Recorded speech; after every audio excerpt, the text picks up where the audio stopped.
O futuro da China parecia sombrio depois que seu principal jornalista econômico causou o mais grave incidente de transmissão do mercado ao vivo, por uma razão chocante. Disse que, durante sua cobertura no Brasil, ele comparou o que testemunhou sobre a realidade brasileira com a realidade chinesa e a expôs ao vivo. Após a transmissão, os internautas chineses ficaram furiosos e o vídeo se espalhou explosivamente em várias mídias e redes sociais. Apesar das tentativas das autoridades de apagar o conteúdo, o vídeo continuou a circular através de VPNs e até mesmo o governo chinês parecia incapaz de esconder seu embaraço, apressando-se em limpar a bagunça. O que exatamente este jornalista sênior, que por anos havia defendido que o Brasil era uma região em declínio, viu lá para tomar tal atitude? Qual foi a verdade chocante que ele testemunhou? Antes de continuarmos, se você puder dedicar um segundo para clicar no botão gostei, isso nos dará um enorme incentivo para continuar criando conteúdo tão interessante. Então agora, vamos revelar a história completa desse incidente que abalou as fundações financeiras da China. Eu sou Long Bawang, jornalista econômico sênior do jornal econômico Huaxia. Trabalhei na sede em Pequim por 10 anos, encarregado de analisar a economia do Brasil. Não era uma tarefa difícil, pois o Brasil era uma região em declínio. A economia brasileira já não pode se recuperar. O fosso com a China é irreversível. Esta foi a minha afirmação na transmissão nacional ao vivo na semana passada. Após a transmissão, milhares de postagens citando minhas palavras surgiram nas redes sociais. A nação chinesa estava em êxtase com a minha análise definitiva sobre o limite da economia brasileira. Ao voltar ao escritório, o editor-chefe Xin Jiahao me chamou. Normalmente, o editor-chefe me chamava para me parabenizar, mas desta vez sua expressão era diferente. Bawang, eu vi a transmissão. Ótimo trabalho, obrigado, editor-chefe. Xin se recostou profundamente na cadeira e me encarou. Diga-me, você já esteve no Brasil? A pergunta me pegou de surpresa. Não. A análise de dados por si só era suficiente para julgar. Os números falam por si. O editor-chefe sorriu e empurrou um documento sobre a mesa. Vá para o Brasil e faça uma cobertura pessoalmente. Confirme se o que você disse é de fato verdade. Eu abri o documento, era uma passagem para o Aeroporto Internacional de Guarulhos, São Paulo. E, surpreendentemente, a hora de partida era amanhã. É muito repentino. Para uma boa reportagem, uma viagem de negócios repentina é inevitável. Era para ser o Huawei, mas ele teve um imprevisto. Pensei que seria melhor você ir no lugar dele. Esta é uma oportunidade. Testemunhando pessoalmente o declínio do Brasil, você pode escrever uma reportagem ainda mais favorável. Eu assenti. Eu vou. Verei a realidade do Brasil com meus próprios olhos. Naquela noite, postei uma pequena mensagem no WeChat. Começo minha reportagem de campo no Brasil amanhã. Revelarei completamente a verdadeira situação da economia brasileira. Aguardem. Comentários choveram instantaneamente. Repórter Long, nós confiamos em você. Por favor, tire muitas fotos para nos mostrar o quão decadente o Brasil é. Mostre a eles a grandeza da China. Enquanto fazia as malas, o título da minha reportagem já estava formulado em minha mente. Qualidade cívica das pessoas em uma região fracassada vista no local do colapso econômico brasileiro. Adormeci com a sensação de zombar do Brasil. Acordei de manhã e fui para o aeroporto, cheio de autoconfiança. Assim, embarquei no avião. No entanto, eu jamais poderia ter imaginado que esta viagem mudaria completamente minha vida. Cheguei ao Aeroporto Internacional de Guarulhos. A primeira impressão ao desembarcar foi inesperada. O aeroporto era incrivelmente limpo. Caminhei até a imigração, mas, ao contrário do que eu esperava, o processo levou apenas 5 minutos. Embora surpreso, lembrei-me de manter a calma.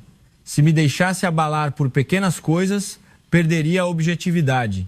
Entrei em um táxi. O motorista sorriu e disse: Olá, o senhor é da China continental? Ele falava em um mandarim padrão. Eu levantei a cabeça apressadamente. Sim, olá, bem-vindo ao Brasil. Temos muita comida boa aqui, viu? O táxi entrou na via expressa. A paisagem lá fora refletiu nos meus olhos. As estradas eram limpas e os veículos circulavam em faixas ordenadas. Isto é uma região em declínio? As estradas são limpas e os carros são organizados? Depois de fazer o check-in no hotel, caminhei em direção à Avenida Paulista, um centro comercial. As ruas estavam cheias de gente. Lojas de marcas mundialmente famosas como Louis Vuitton, Chanel e Gucci estavam lado a lado e as lojas estavam lotadas de clientes, sem sinal de recessão. Entrei em uma loja de cosméticos, a vendedora me cumprimentou em um mandarim amigável. A atitude do serviço era extremamente profissional. Ao sair da loja, minha mente estava confusa. Vendedores profissionais e corteses, uma cultura de consumo vibrante, paisagem urbana organizada. Tais cenas estavam muito longe da imagem de uma região em declínio que eu esperava. O restaurante onde jantei era de alta classe e estava quase cheio. A maioria das pessoas parecia ser empresários. Não havia absolutamente nenhuma sensação de recessão. No caminho de volta para o hotel, eu estava num estado de confusão mental. Embora fosse muito cedo para tirar conclusões com apenas um dia, tudo no primeiro dia era diferente do que eu pensava. A partir de amanhã, começaria a cobertura formal. Eu certamente encontraria os pontos fracos da economia brasileira. Assim, encerrei o primeiro dia, acordei cedo e fui para o meu primeiro compromisso do dia, a startup brasileira Onda Sábia Tecnologia. Dizem que esta empresa é uma estrela em ascensão que fornece serviços de tradução baseados em IA. Eu pensei, certamente não é nada comparado às gigantes de TI da China. A sede da Onda Sábia Tech estava localizada no 15 grau andar de um edifício de escritórios na Faria Lima, o centro de tecnologia. Assim que as portas do elevador se abriram, vi jovens funcionários se movimentando ocupadamente. A estrutura de escritório de plano aberto era impressionante. Olá, repórter Long. Matheus Silva, o CEO, me cumprimentou com um sorriso. Ele parecia ter cerca de 35 anos. Obrigado pelo seu interesse em uma startup brasileira. Também esperamos um dia entrar no mercado chinês. Eu perguntei com um toque de escárnio. A Onda Sábia Tech teria dificuldades para operar sem o apoio do governo? O CEO Silva riu. É o que o senhor pensa? Miramos no mercado global desde o início, não apenas no mercado chinês. Na verdade, 70% da nossa receita vem do exterior. Os dados que ele me mostrou foram chocantes. Eles já haviam entrado nos mercados asiático, europeu e americano e sua trajetória de crescimento estava em uma curva ascendente acentuada. Mas isso não será apenas um caso isolado da Onda Sábia Tech? O senhor deve confirmar pessoalmente a um evento da Aliança de Startups hoje à tarde. Gostaria de dar uma olhada conosco? Aceitei a sugestão do CEO Silva. Ao chegar ao local, centenas de startups montaram estandes. Surpreendentemente, muitas empresas estavam conversando com investidores estrangeiros. Este é um investidor de uma empresa de capital de risco do ZUA. O CEO Silva me apresentou a um estrangeiro. O ecossistema de startups do Brasil é muito vibrante, especialmente nos setores de IA e biotecnologia. Somos de nível mundial. As palavras do investidor americano ressoaram em meus ouvidos. Essa avaliação era completamente diferente da imagem do Brasil que eu conhecia. Depois do evento, jantei com o CEO Silva e honestamente levantei uma questão. As startups brasileiras estão realmente indo tão bem? Ou eu só tive sorte hoje e só vi as empresas de sucesso? O CEO Silva respondeu seriamente. É claro que há muitas startups que falham, mas temos uma cultura de falhar rapidamente e tentar novamente. E nosso cerne é mirar no mercado global desde o início. No caminho de volta para o hotel, senti-me confuso. A confiança e a tecnologia das startups que vi hoje claramente não podiam ser explicadas apenas como sorte. Se o Brasil estava em declínio, por que tantas empresas estavam crescendo? Naquela noite, hesitei ao organizar minhas anotações da entrevista. Apaguei o título que havia planejado, o limite das startups brasileiras, e escrevi um novo. As startups brasileiras abraçam o mercado global. Na manhã do terceiro dia, fui para o Instituto de Tecnologia Avançada Brasileira com uma mistura de antecipação e nervosismo. Eu pensei que este era o lugar onde eu poderia expor o falso brilho da economia brasileira. Nos últimos anos, escrevi vários artigos com o título "ITA não consegue acompanhar a Huawei". Ao chegar ao portão principal do Instituto ITA, fui primeiro surpreendido por sua escala. parecia uma pequena cidade. O doutor, Eduardo Santos, que veio me guiar, me deu as boas-vindas. Repórter Long, seja bem-vindo. Passaremos meio-dia visitando nossas instalações de pesquisa inovadoras hoje. Após passar pela segurança na entrada, recebi um crachá de visitante. O doutor Santos acrescentou com um sorriso. A fotografia é proibida, pois há muitas tecnologias sensíveis. A primeira parada foi a exposição de tecnologia móvel, dispositivos de ponta, desde smartphones dobráveis até displays enroláveis, estavam em exibição. Estes são protótipos que ainda não foram lançados no mercado. O senhor só os verá em cerca de 3 anos. O Dr. Santos me mostrou um dispositivo multidobrável que ia além dos smartphones dobráveis. Honestamente, fiquei chocado. Esta era uma tecnologia que eu não tinha visto nem na China. A Huawei ou a Xiaomi não estão desenvolvendo esta tecnologia também? O Dr. Santos sorriu levemente. Eles estão tentando, mas não conseguiram resolver o problema de durabilidade da tela. Nós já garantimos a tecnologia que garante que dobrar mais de 300 mil vezes não é um problema. Em seguida, nos mudamos para o laboratório de semicondutores. O equipamento e a tecnologia que vi lá causaram um impacto ainda maior. Esta é a nossa próxima geração de processo de semicondutores de 3 nanômetros. Atualmente, apenas alguns lugares no mundo possuem esta tecnologia. Fiquei sem palavras por um momento. Esta era a tecnologia que a China tentava alcançar há anos. O senhor sabe por que o boom dos semicondutores chineses falhou? O Dr. Santos perguntou. Eu não consegui responder. O Dr. Santos continuou a explicar. A tecnologia não pode ser alcançada em um curto período. Temos mais de 30 anos de know-how. Leva mais de 800 processos para fabricar um único semicondutor. Se um falhar, o conjunto inteiro falha. No caminho para deixar o instituto, uma pergunta pairava em minha mente. Nosso desprezo pelo Brasil foi apenas para satisfazer a imagem que o governo desejava? Naquela noite, no meu quarto de hotel, olhei para minhas anotações da entrevista e caí em um dilema. As reportagens que escrevi até agora eram a realidade ou a realidade que queríamos ver? No quarto dia, visitei a TV Cultura, a emissora pública do Brasil. A jornalista da área econômica, Isabela Costa, que encontrei no saguão, era uma mulher da minha idade. Olhando para o seu cartão de visita, ela tinha cerca de 10 anos de experiência. Repórter Long, eu ouvi falar muito de você na mídia chinesa. É um prazer conhecê-lo hoje. A caminho da sala de reuniões, Isabela manteve uma conversa leve. O interior da emissora era mais modesto do que eu esperava, diferente da extravagância da sede da CCTV em Pequim. Ouvi dizer que a economia brasileira está passando por dificuldades, mas a situação real não parece ser assim, eu disse. Isabela respondeu com uma expressão séria. A economia brasileira também tem muitos problemas. Desemprego de meia-idade, preços imobiliários, baixa taxa de natalidade. Fazemos notícias sobre esses tópicos todos os dias. Vocês transmitem conteúdo tão negativo também?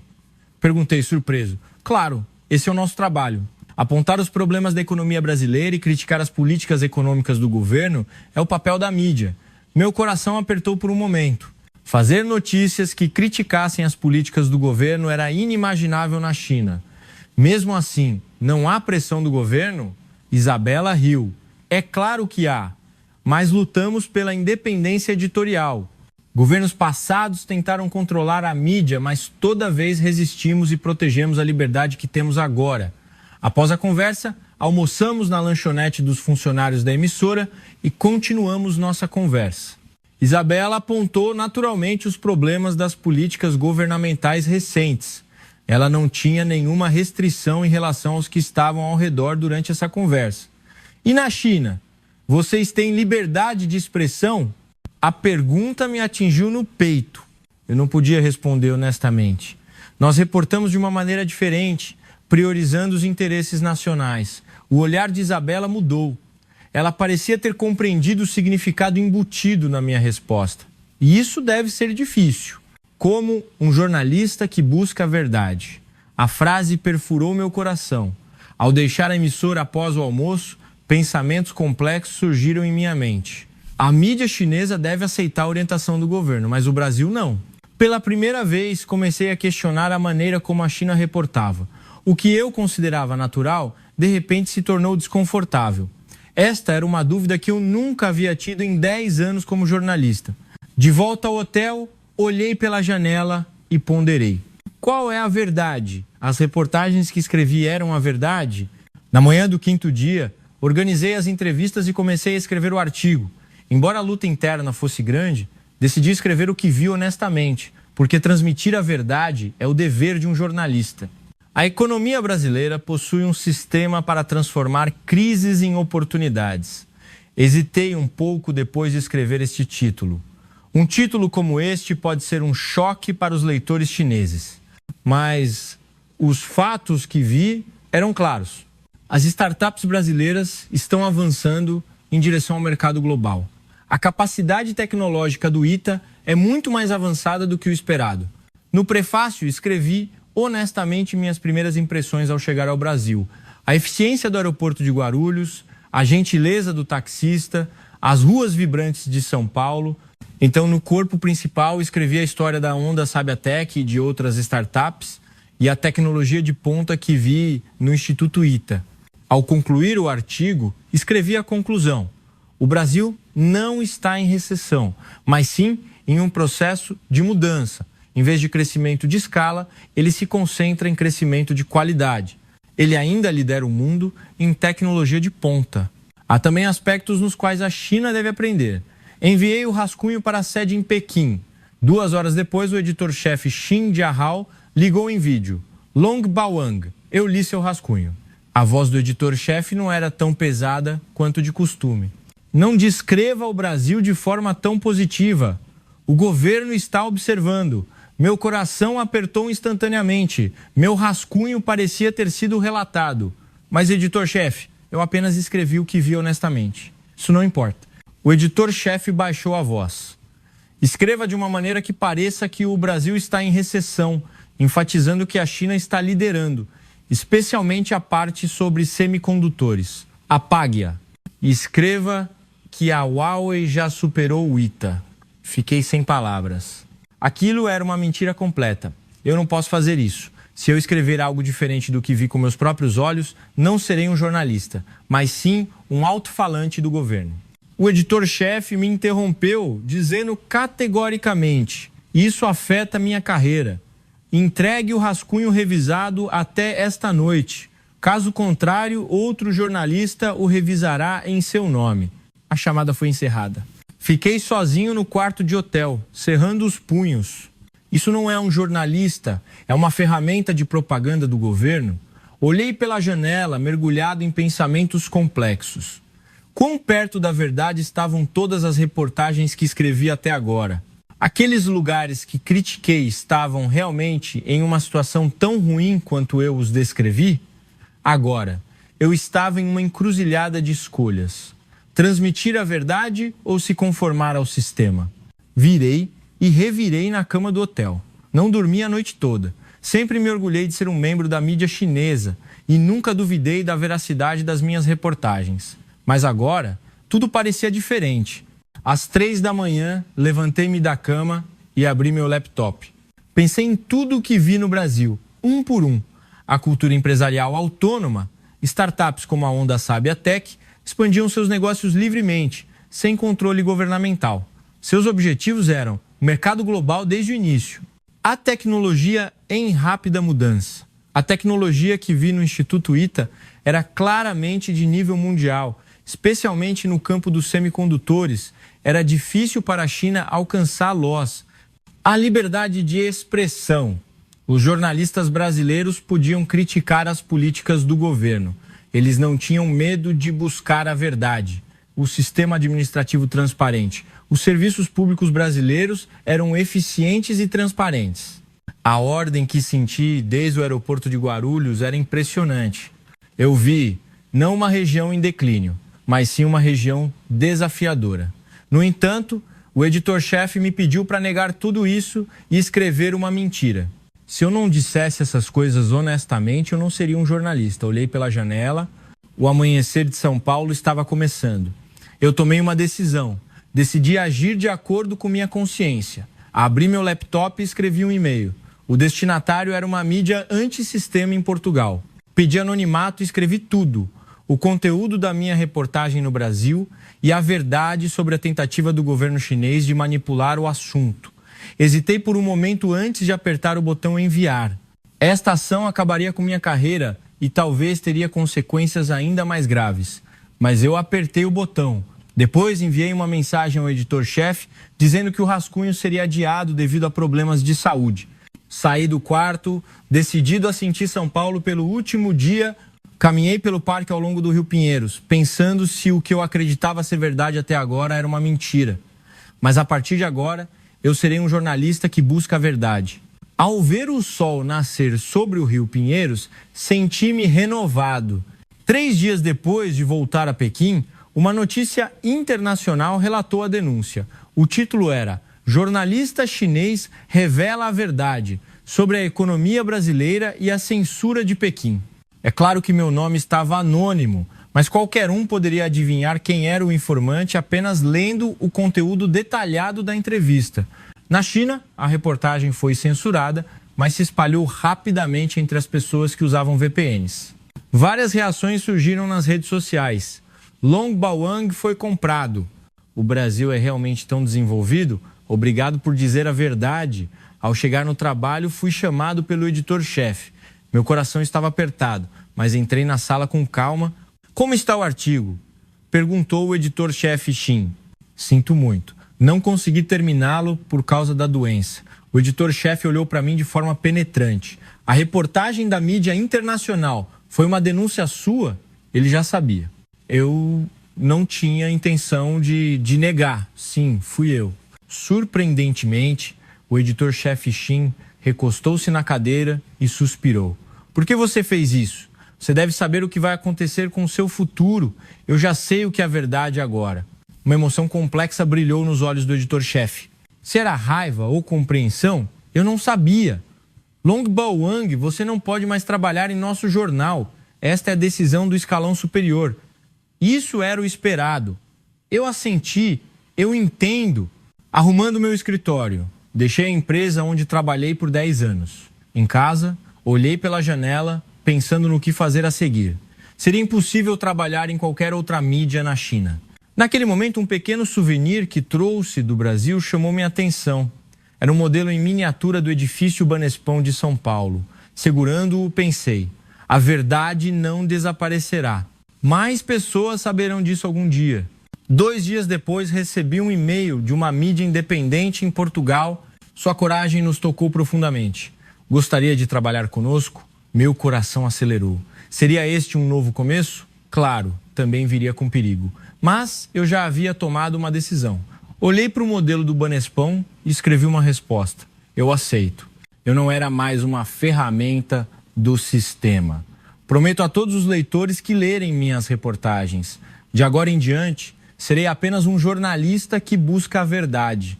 Uma semana no Brasil mudou completamente minha vida. Aprendi que às vezes é preciso coragem para apontar uma verdade desconfortável, e essa coragem nos guiará para a verdadeira liberdade. Esta história, através da perspectiva de um jornalista chinês que visita o Brasil, contrasta o lado desenvolvido do Brasil com a censura de expressão na China.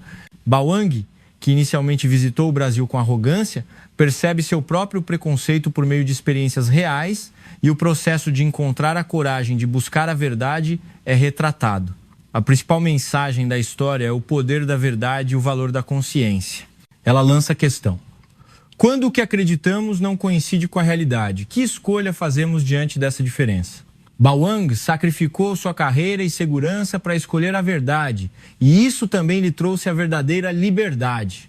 O conto retrata os pontos de diferença entre o Brasil e a China em vários aspectos, como cultura empresarial, capacidade tecnológica, liberdade de expressão e sistema administrativo, e transmite uma mensagem social maior por meio da mudança interna de um indivíduo. Através desta história, podemos refletir novamente sobre a importância de olhar o mundo sem preconceitos e o valor da coragem de proteger a verdade e a consciência em qualquer situação. Por hoje é só. Sua inscrição e curtida são um grande incentivo para a produção do vídeo. Obrigado por assistir a este longo vídeo.